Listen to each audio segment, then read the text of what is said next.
வணக்கம்.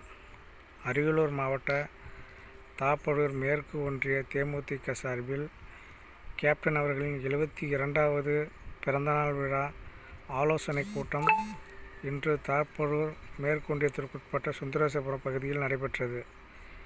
இக்கூட்டத்திற்கு அக்கட்சியின் ஒன்றிய கழக செயலாளர் கடம்பூர் கா. முருகானந்தம் அவர்கள் தலைமை தாங்கினார். மேலும் ஒன்றிய கழக நிர்வாகிகள் மற்றும் மாவட்ட சார்பணி நிர்வாகிகள், தொண்டர்கள் என ஏராளமானோர் இந்த நிகழ்ச்சியில் கலந்து கொண்டனர். இந்த நிகழ்ச்சியில் கேப்டன் அவர்களின் 72வது பிறந்தநாளை மிகவும் சிறப்பாக கொண்டாட வேண்டும் எனவும், தாப்படூர் மேற்கு ஒன்றியத்திற்குட்பட்ட அனைத்து கிராமங்களிலும் கழக கொடியினை ஏற்றிட வேண்டும் எனவும், தலைவரின் பிறந்தநாள் அன்று கொடிகளை ஏற்றி பொதுமக்களுக்கு அன்னதானம், இனிப்புகள் மற்றும் நலத்திட்ட உதவிகள் வழங்க வேண்டும் என்று தீர்மானங்கள் நிறைவேற்றப்பட்டது.